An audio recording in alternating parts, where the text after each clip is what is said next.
আসসালামু আলাইকুম এভরিওয়ান, আশা করছি সবাই ভালো আছেন। আজকে আমি রান্না করব গলদা চিংড়ি দিয়ে লাউ রেসিপি।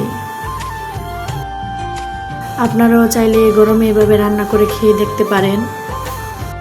চিংড়ি মাছগুলো আগে থেকে কেটে ধুয়ে পরিষ্কার করে নিয়েছি। এখন দিয়ে দিচ্ছি 1 চামচ লবণ, 1 চামচ হলুদের গুঁড়া, 1 চামচ মরিচের গুঁড়া দিয়ে মাছগুলো ভালোভাবে মাখিয়ে নিচ্ছি। এই তো মাছগুলো মশলার সাথে মাখানো হয়ে গেছে। আগে থেকে একটি কড়াইতে পরিমাণ মতো তেল দিয়ে গরম করে নিয়েছি। এখন মাছগুলো এক এক করে দিয়ে দিচ্ছি। মাছগুলো ভালোভাবে লাল করে ভেজে নেব। এই তো মাছগুলো এক সাইড হয়ে গেছে, এখন মাছগুলো উল্টিয়ে দেব। মাছগুলো ভালোভাবে ভাজা হয়ে গেছে, এখন মাছগুলো নামিয়ে নিব। মাছ ভাজার তেলে 3টি পেঁয়াজ কুচি দিয়ে দিচ্ছি। পেঁয়াজ কুচিটা একটু ব্রাউন কালার করে ভেজে নিয়ে 1 চামচ আদা বাটা, 1 চামচ রসুন বাটা দিয়ে দিচ্ছি। এখন একটু নেড়ে চেড়ে দিচ্ছি। অল্প একটু পানি দিয়ে পরিমাণ মতো লবণ দিয়ে দিচ্ছি। 1 চামচ হলুদের গুঁড়া, 2 চামচ মরিচের গুঁড়া, 1 চামচ ধনিয়ার গুঁড়া দিয়ে মশলাটা ভালোভাবে একটু নেড়ে চেড়ে কষিয়ে নেব।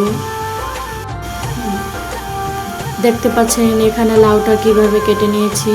আমি লাউটা কেটে ধুয়ে পরিষ্কার করে নিয়েছি। কষিয়ে রাখা মশলার মধ্যে লাউগুলো দিয়ে দিচ্ছি। লাউগুলো একটু নেড়ে চেড়ে দিচ্ছি।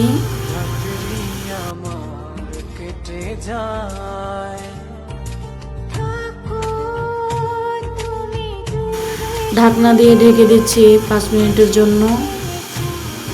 5 মিনিট পর ঢাকনা উঠিয়ে লাউটা ভালোভাবে একটু নেড়ে চেড়ে দিচ্ছি।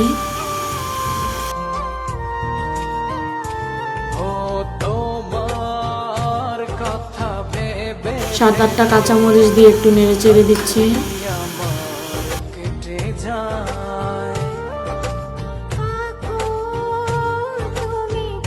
পরিমাণ মতো পানি দিয়ে দিচ্ছি।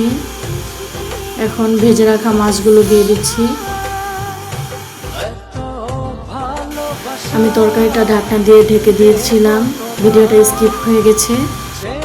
এই তো ঢাকনাটা উঠিয়ে একটু নেড়ে চেড়ে দিচ্ছি।